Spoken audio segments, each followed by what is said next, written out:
Hey, it's Flora, and you're listening to Science Friday. Today, we're bringing back a conversation with an absolute all-star, and it's a conversation I've thought about a lot since we recorded it, so I hope you enjoy it. In nature, enzymes are the catalysts that make much of biology work. They jumpstart chemical reactions that either wouldn't happen or would happen super slowly. They do a lot of basic biological jobs, breaking down food, building other molecules, extracting energy. But what if we could harness evolution to engineer designer enzymes that do other jobs, specific jobs that benefit us? Putting that idea into practice changed the game for chemistry and earned Dr. Frances Arnold the Nobel Prize in 2018. She called it directed evolution. And this is really big. Today, thousands of labs use these methods to coax enzymes into doing things no one had ever thought of. Dr. Frances Arnold is a professor at Caltech, and we'll hear about where she sees this approach going in the future and her own personal evolution, the evolution that brought her into science. Welcome to Science Friday, Dr. Arnold. Oh, thank you so much, Flora. I'm thrilled to be here. Okay, in our intro, we described enzymes as catalysts that make biology work. I know they're near and dear to you. Do you have a more poetic way of thinking about them? Poetic. Well, I think about them as the transformation agents of the whole natural world. It's enzymes that take carbon dioxide and sunlight and simple starting materials and build trees and human beings and flowers and birds. They're amazing. They're the best chemists on the planet. When we talk about directed evolution, should I be thinking about this like enzyme breeding, but like instead of a chihuahua, you're making, a tiny adorable protein? Well, I think of it that way. It is a way to explain that we have been modifying the biological world at the level of DNA for ages, making strange things like chihuahuas that wouldn't be found naturally, but for some reason human beings find them charming or useful.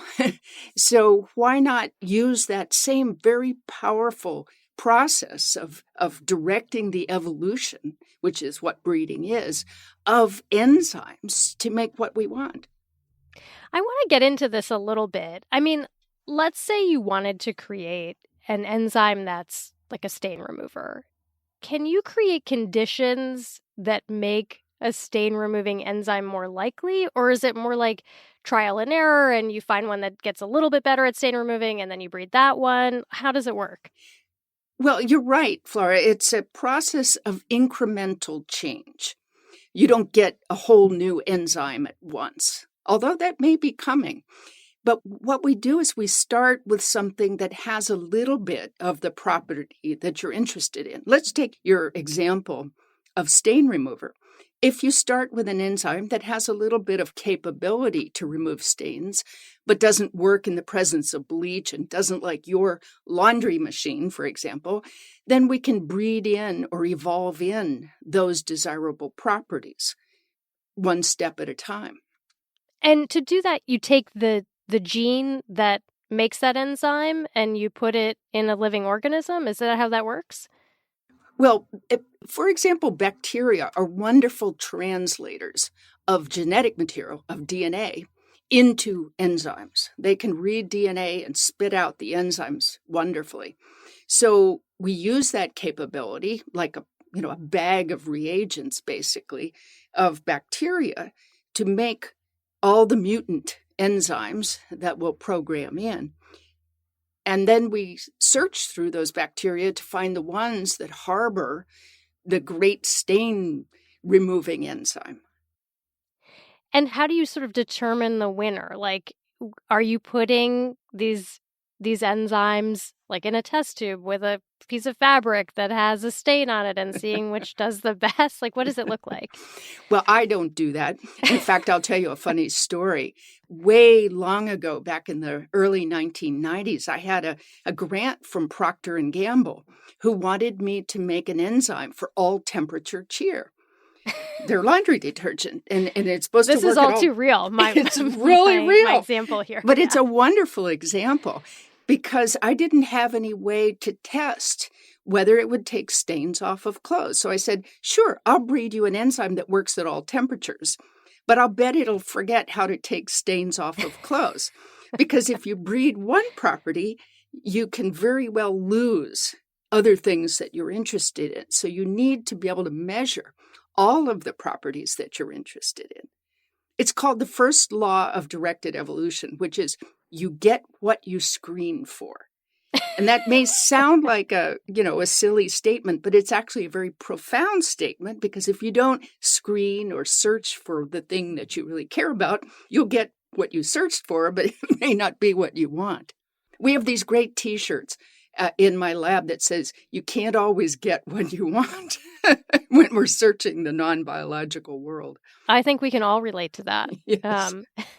I mean, if you get what you screen for, do you also ever benefit from serendipity? Like, do you ever find, okay, this turns out not to be a great stain remover, but wow, it's wonderful for fermenting yogurt? So yes, because that's exactly what evolution does. If you expand the space of biology and you go out into new chemical frontiers, what happens is that those new molecules pick up properties that may be interesting for something else. And that's how innovation happens in biology, how something wholly new is created. Say an enzyme that catalyzes a whole new chemical reaction may become possible when you go out into these new spaces. But you have to know what you're looking for. And sometimes all those new properties would be lost because you have no way of knowing that they're there. So can you screen for multiple properties at once? Yes, if you know what you're looking for.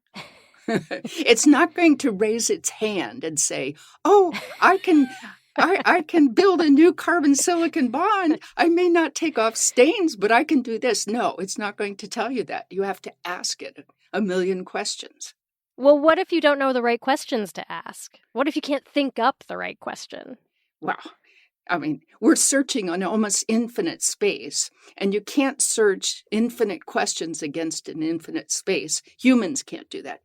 But biology does it.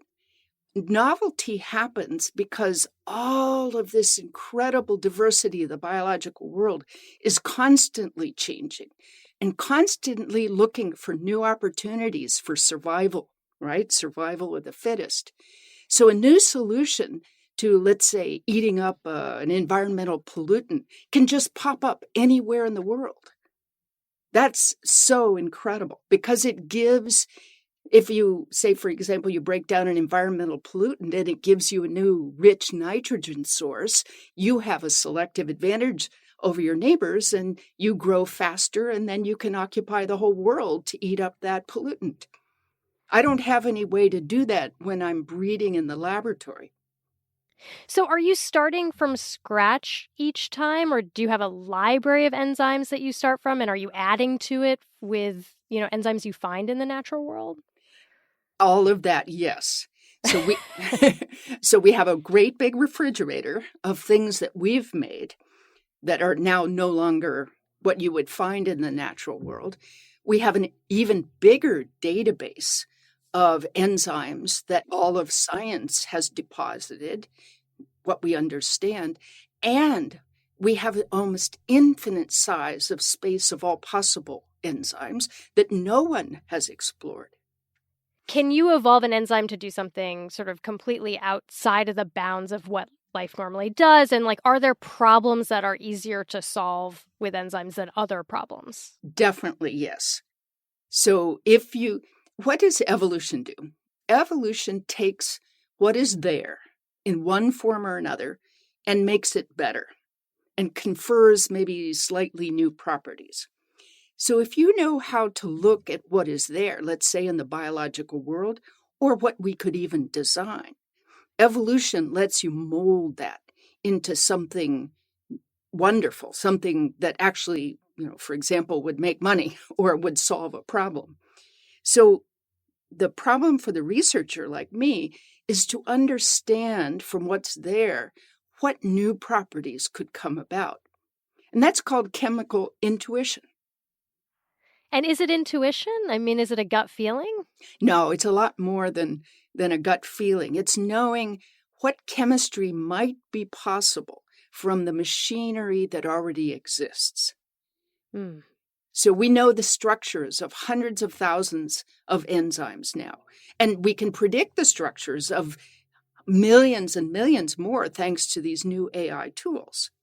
And if a chemist looks at these structures and recognizes some machinery that might look like some chemistry that was invented by human beings, then maybe we can find this ability in those structures that evolved to do something completely different. And that means we can find novelty by being the breeder, by recognizing what the biological world might be capable of based on our experience. What's even more exciting is that AI tools for design might even give us access to virtually any chemical transformation that an enzyme could do. And that is so exciting because if we could actually design a starting point for desired chemistry, not have to already find it in the biological world, then we can essentially press a button and genetically encode any chemical transformation. Wouldn't that be incredible? I mean, it sounds truly incredible, like beyond belief. But it's not beyond belief. All the steps towards that are being taken today.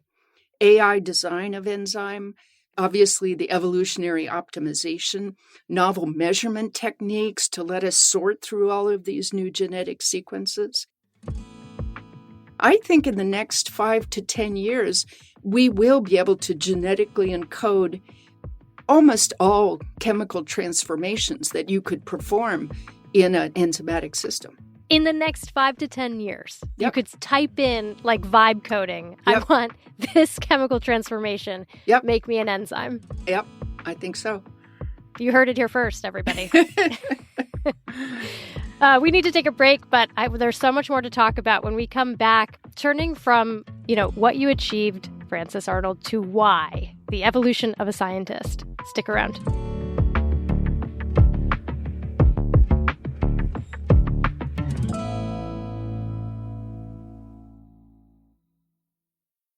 From the light bulb to the internet, human history has been driven by innovation, and Shortwave is exploring how the technology of tomorrow will transform our future.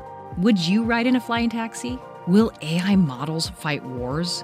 Hear about the technological frontier every Monday on Tech Camp, the new series from Shortwave. Listen on the NPR app or wherever you get your podcasts. Frances, can we get personal for a second? Sure. You said that in a way like, no, thank you. No, that's fine. Everything that's ever been said to me is now out in ChatGPT, and why not add a few more? I want to know what you were like as a kid. Give me a sense of young Frances. Oh, young Frances was a real pain in the you-know-what. I was bored in school, and so was off doing my own thing most of the time. I was very curious about the world, and so didn't pay attention to the very boring classes that we had starting in elementary school. So what they did with a little girl in the 1960s who was bored in school? They sent me to typing class. So at age 10, I learned how to type sitting on phone books, learned how to type, and then I took mechanical drawing, geometry, and a number of other classes in the high school. And so that by the time I went to middle school, I was completely bored, and I started cutting classes. I didn't go to school anymore. This started in 8th grade. I got kicked out of the private school that my mother had worked so hard to get me into because they would cater to bright girls. But I got kicked out because I would go off and do other things instead of going to school.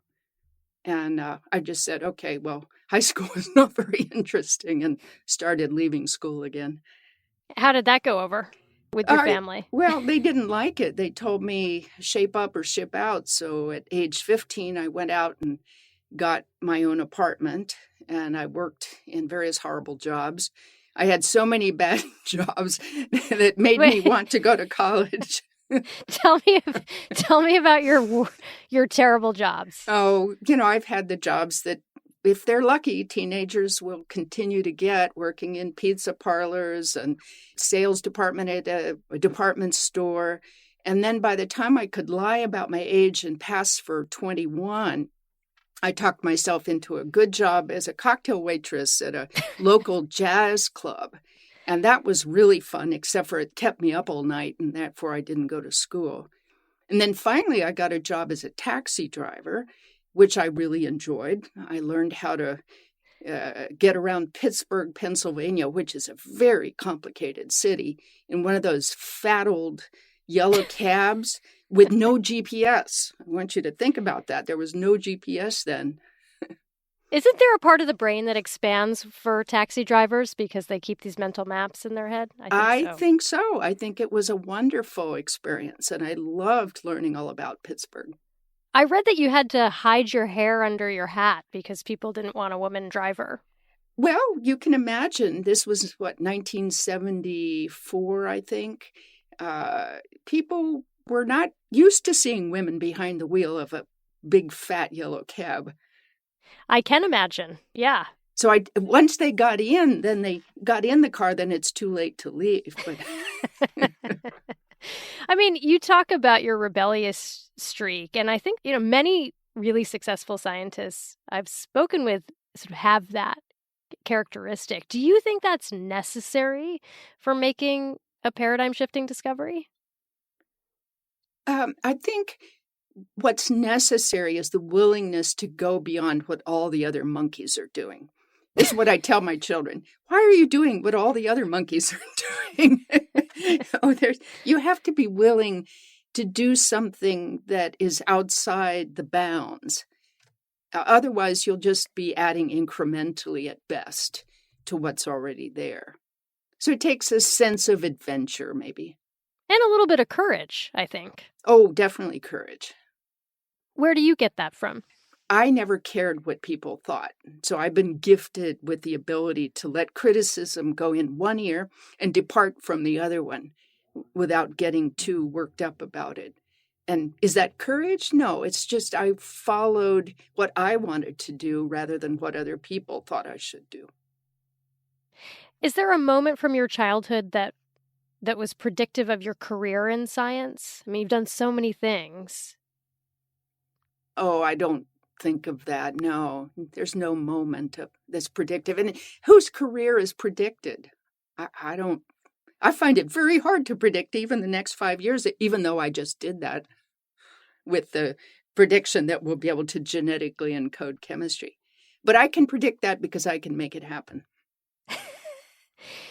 I want to talk a little, I know you're interested in the humanities too. I have to ask, how many languages do you speak? I can understand French very well. I lived in Italy for a couple of years, so I speak pretty good Italian. I speak Spanish. I lived in Madrid. I used to speak Portuguese because I lived in Brazil, but that has pretty much fallen by the wayside. That's a lot. You mentioned also Yiddish, and you seem to have a flair like for languages. I mean, do you see that interest as separate from your scientific interests, or do they connect in some way? I think it's a connection. I'm just curious about words. I'm as curious about words as I am about DNA. And the evolution of languages is completely fascinating. Just like the evolution of proteins, you can build family trees of languages, and have always been thrilled by how words express thoughts in different languages. Reading your Nobel biography, it almost reads like fiction. Just the number of experiences you've had, traveling across Europe, sleeping on farms, off-road motorcycling, taking care of horses. Do you feel like your life could have gone in many different directions? Oh, of course. I think all lives can go in different directions. And just like evolution, there's a contingency there.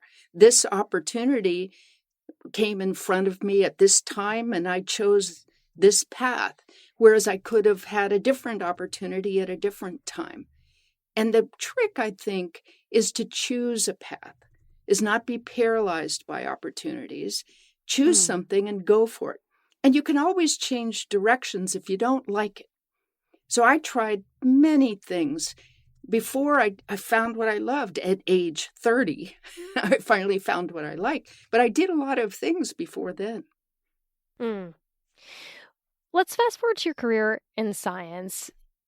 So you work at the intersection of biology and chemistry and engineering. Did you have to carve that niche out? Yes, I did. I started as an assistant professor of chemical engineering at a time when chemical engineers were all working for the oil companies. I thought I would work on alternative energy because I had come from the solar energy background. But I ended up at Berkeley getting my PhD at the beginning of the DNA revolution. Imagine how exciting that was. So here I am an engineer, but I could see that there was this future of rewriting the code of life. And I said, I want to be an engineer of the biological world at a time when that first became possible. Right, because it didn't exist before. It didn't exist. And my timing was perfect. It's timing, but it's also you saw the opportunity. I did. But I was lucky to be in the middle of it. What was the biggest failure in your career? Oh, I've had so many failures. The biggest failure is staying too long at something, or I don't dwell on failures. I just move quickly to other opportunities. So I don't actually think about big failures very much. Well, I mean, I wonder if that's sort of key to success. Well, of course, that could be. But sometimes those who dwell on failure learn something really, really hard and really important. So there's probably some sweet spot, right? To work hard at a problem and achieve it, or give up and move on to the next thing. And sometimes you have to do one, sometimes you have to do the other. You know, you were often out front as one of the few women working in your institution or your department. You are one of 8 women to win the Nobel Prize in Chemistry. Going back to your taxi days, did you ever feel like you needed to hide your hair under your hat in your scientific career? No, never. I took advantage of it because scientists, just like everybody else, want people to listen to them. Every scientist is working hard to solve a problem, and we love talking about it. Even the people who are shy love talking about it. And if you go out, say, to a conference and you give a talk and nobody comes, that's kind of sad, isn't it? Well, I was an oddity. And so people, when I walked in the room, they'd sit up and say, oh, my goodness, who's this? And they would listen to me. And I just made sure that the first words that came out of my mouth caught their attention, and they would stay to listen more. So I took advantage of this oddity that I was to get in front of people with my ideas. That's really interesting to me. I mean, partly just also in the way you think about the power of language, right? Like, I think scientists are often very careful in the way that they talk. Not a lot of metaphors. Yes, a lot of caveats. What is your philosophy on that? My philosophy is that scientists need to tell a story. It doesn't have to be embellished. It doesn't have to be hyperbolic, but it should be a story that captures the attention of the audience. Otherwise, you put people to sleep. We're very good at that, as you probably well know. And I decided early on I didn't want to put people to sleep, and that I wanted to share the beauty of the enzyme world and my excitement about evolution. And honestly, it is truly exciting and wonderful to hear the stories. Well, let's talk about the next chapter of your work and of this field. You know, I heard from a biologist recently that the 21st century, he said, it's going to be biology's moment. Like, this is biology's moment to sort of join the grown-up table of science, where it's typically been physics and mathematics and chemistry. And I know that you're working at the intersection, but do you agree with that sentiment? Well, I think it'll be science's moment. As big AI turns its attention to science, we will have incredibly powerful tools to address our understanding, our lack of understanding of the physical and the biological world. I think biology is particularly exciting because it's so complex. And the new tools that are coming up will help us navigate this complexity and get better understanding, at least I hope get better understanding, of the complexities of life. What are some of the problems that you're working on right now? Well, the one that I mentioned at the beginning, which is how do you genetically encode any chemistry? So half of my research team at Caltech is expert in AI and machine learning. I'm not. I kind of ride along the top, and we are integrating these experimental methods of evolution in the laboratory with AI tools, so that we can explore this universe of possibilities that biology provides. It's interesting because you're not focused on one problem. It's like you're focused on all the problems, finding a solution for all the problems. Well, we do it in the context of individual problems. So we'll take on a challenge of making for example, a tuberculosis drug using enzymes so that it can be sold cheaply in developing countries. That's a really hard enzyme design problem. And we took money from the Gates Foundation to build enzymes that do new-to-nature chemistry to do that. And it worked really quite well. Or we have a project to degrade forever chemicals using enzymes for which there's no known chemistry, but we can create that in the laboratory. Those are examples that allow us to test our methods and see if what we say we can actually do. Do you think forever chemicals will be kind of like a killer app for designer enzymes? I hope so. How close are we? It's a complicated issue. PFAS. Let me just say that enzymes are one of the many ways one could consider to attacking forever chemicals. And one of those ways, of course, is not to make them in the first place. So what I'm hoping is that enzymes will provide a clear-cut, hugely cost-effective method for degrading plastics or forever chemicals, and that they will win the race. But I hope anyone wins the race. If you were starting fresh today, would you be working in the same field, or what problem would you tackle? I would work exactly on what I'm working. It has given me endless joy, fascination, fulfillment, interest. I just love it. You found your evolutionary niche.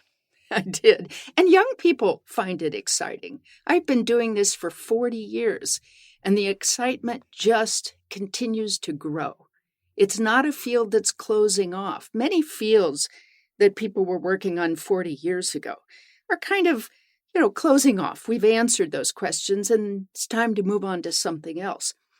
But rebuilding or building a new biological world, that's just something that's exploding in opportunities, and I'm thrilled to be at the beginning of it. I'm gonna ask you one last question, and it's like a big, thinky, philosophical one. What's the purpose of science? The purpose of science.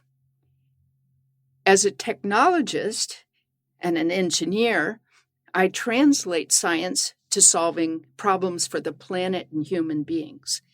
But the purpose of science is to give us a better understanding of where we sit in the universe and what is our role and our origins and our future in this universe.